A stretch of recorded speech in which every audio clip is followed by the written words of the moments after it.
Hi, this is Dr. Jessie Blackburn, and this is the second video introducing English 2001 students to our course guide.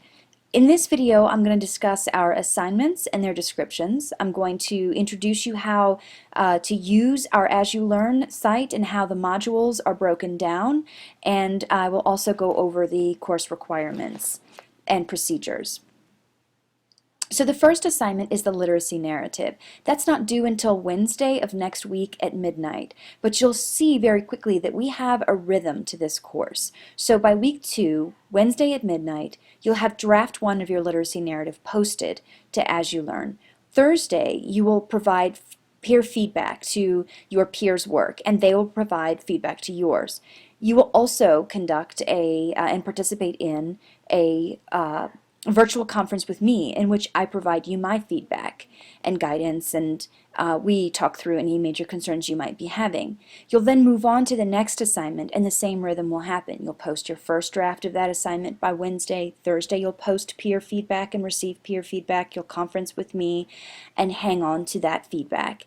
And the next week we'll move on to the next assignment. And all of this leads toward the ultimate revision process where students will fold all of that feedback in and provide revisions that then will surface in your electronic portfolio at the end of the semester. So to go over this literacy narrative then, again, this will be due Wednesday at midnight of next week, so not to sort of already panic you with a major assignment, but you'll be asked to compose a polished, coherent, and organized version of your critical literacy narrative, which is an essay highlighting the literacy stories that come to mind in a chronologic or thematic order and express a claim or a thesis you might make about literacy. So, for example, power, agency, identity, cultural awareness, etc. And the goal of this assignment is that you synthesize your personal literacy timeline with a global claim about literacy that depicts and interprets the arc of your own timeline. You'll write 2 versions of this, one which is submitted next Wednesday at midnight, and the other which is submitted in your final portfolio. Your final portfolio will include a reflective cover letter that asks you to detail the how, the what, and the why behind your revisions. And I'll go over that, of course, as we get deeper into the course.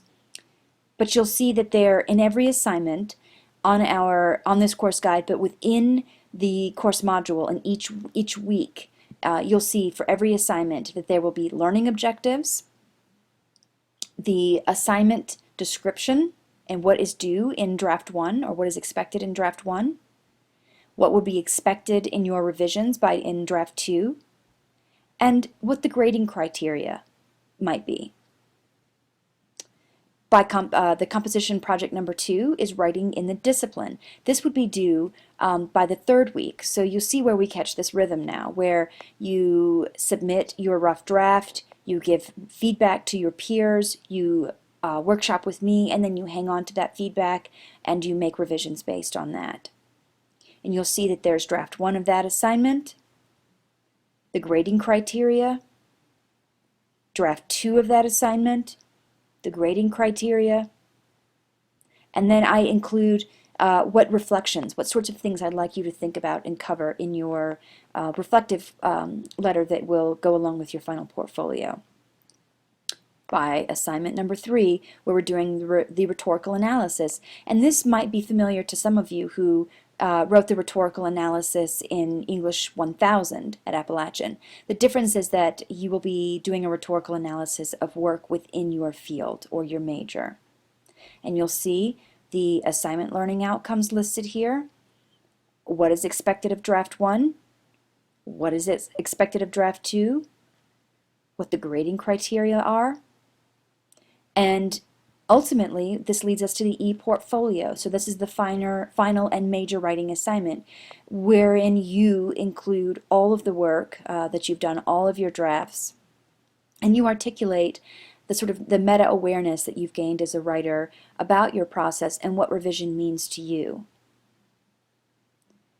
I want to draw attention very quickly, though, to what sorts of things will be included in that portfolio. And that's just so that you, as you move through this course, know what to hang on to and know where you're headed, what the goalposts are for this course. So in that final portfolio, You'll be asked to include Draft 1 of the literacy narrative, writing in the disciplines project, and rhetorical analysis. Draft 2, following the revision guidelines that I articulate, of the literacy narrative, the writing in the disciplines project, and the rhetorical analysis. One peer response you posted on any draft that best reflects your investment in that peer and fellow learner. One discussion forum free write that you felt strongly about, and of course your reflective cover letter that introduces me to your work. And like all the major assignments, you'll see these are the learning objectives, and this is the grading criteria. So there's a rhythm to this course. There's an assignment, you give feedback, you get feedback, you revise. There's another assignment, you give feedback, you get feedback, you revise. And we do this throughout the semester until we get to the portfolio, where all of those stages get collected. So you show me your rough drafts, your peer feedback, your revisions, the kind of feedback you gave, and then your revised document, including the cover letter, in which you talk about the moves that you made to strengthen those texts along the way. The course is broken down into 5 modules, one for every week of the semester. Every week, the module will show you what the objectives are for that week, what the activities are, what the delivery method will be, and what the assessment method will be. So for week 1 then, the objectives are course introduction, orient students to the course objectives, course requirements, expectations, and class delivery methods, and introduce major assignment number 1, the literacy narrative. Now remember, I mentioned that there will be an assignment sheet posted under the assignment sheet link, and there will also be a podcast posted under podcasts. You'll want to check there every single week for every major assignment. There'll be the assignment sheet, but there will also be the podcast in which I explain the assignment sheet. I go over it with you just like I'm going over the course guide now. The activities then would be, for this week, syllabus review, assigned readings. You'll be asked to read Swales, The Concept of Discourse Community, in your Writing About Writing textbook, and you will participate in the discussion forums. The delivery method then, class news forum, discussion forum, embedded video by me, and the weekly work, as it is outlined above in the syllabus and as I went over in the first video for this course guide. And you'll see every week then is laid out the exact same way. What are the objectives for that week? What will the activities be for that week? What is the delivery method? And how will your work be assessed? You see where we roll through week 3, and of course by week 2 and by week 3 we're pretty deep into it, so the reading gets a little bit thicker, and you're managing, of course, your major writing assignments, giving your peer review feedback, and you are participating in the discussion forum as well, and virtually conferencing with me. By the time we arrive at week 5, you'll see we'll be working very heavily on revision and portfolios. In this week, we will spend most of our time making sure that we all feel confident working in the different documentation styles that we'll have worked or will have learned and worked our way through, that you are applying the different rhetorical theories that we'll discuss throughout the semester as well, and that your writing process reflects the course objectives for English 2001. The last thing I want to go over with you today, I'm going to save each week for the actual week itself. So while I gave you a general overview of week 1, I'm not going to go through week 2, 3, 4, and 5 in close detail, because I'll be doing that in week 2, 3, 4, and 5. So when you pull up your As You Learn, you'll see week 1 or module 1, week 1, and you'll see the course broken down that week, and you'll see the assignments, and you'll see the podcasts, and so forth. But just to make sure that we're clear on the course policies and procedures, class assignments, attendance, and deadlines are as follows. Attendance is a part of your participation grade. As this is an online course, attendance will be measured by the completion of assigned tasks according to the assigned due dates. In order to be counted as present for the week, you must complete all of the week's work and the draft work due that week. And that, of course, will all be due by midnight Thursday of that week. Your major assignments will be due by midnight on Wednesday of every week, and that's so that students, you have a chance to see other students' papers and give feedback on Thursday, and they have a chance to give you feedback as well. But all work has to be completed by Thursday at midnight of every week. Partial or full credit for completed work will be given according to the level of engagement. So, for example, if your participation in a discussion forum is not very robust, and maybe you've only answered a major question with a sentence or two, then you could see where the level of engagement then would earn you a lower score for your participation that week. And just so you understand, there's a grading scale listed on our course guide. It's the familiar grading scale, but if you want to see that broken down, please remember that that's located here on the course guide. I also have listed here the peer review guidelines for drafts, and I'll go over this more specifically in a podcast just on peer review. But I want you to know that also this is located towards the end of our course guide.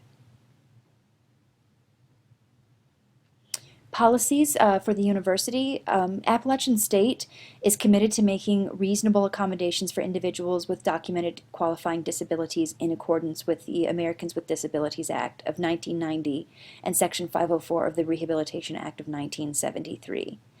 If you are seeking accommodations, or you have already received accommodations, then you would need to provide the paperwork that the Office of Disability Services provides you, and you would want to let me know of any specific needs that you might have as soon as possible, so that we can work together to create the best learning environment for you, especially in this online course. There's a policy that the university has for religious observances, so make sure you read through this and understand that I will work with students accordingly. Plagiarism and any other unnecessary violations, you can see that the university has an academic integrity code, and that code is found here at this link. But ultimately, please take the time to read this code and familiarize yourself with the penalties for plagiarism, and understand that there's a zero tolerance. And then lastly, I want to mention that we do have some resources available. Even though this is an online course, the University Writing Center does have an online capacity. So if you are interested in working through the University Writing Center, you may do so during this summer course, and you may meet virtually with Writing Center consultants. You would just want to go to the Writing Center webpage and make an appointment just as you would in person. The library also offers the Library Research Advisory Program, which is the RAP session. We'll talk more about that later in the semester, but that's especially useful as we get into the Writing in the Disciplines assignment.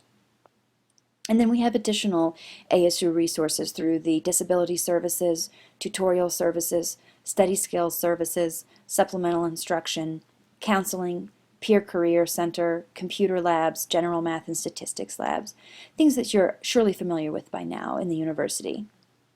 So we've just come to the end of the course guide, and I want to thank you again for enrolling in this section, and I want to share with you how excited I am about our time together. Please keep up with the weekly modules, pay attention to the podcasts, and as always, contact me via Skype, via email, or via cell phone, all of which, just to remind you, is located at the top of our syllabus.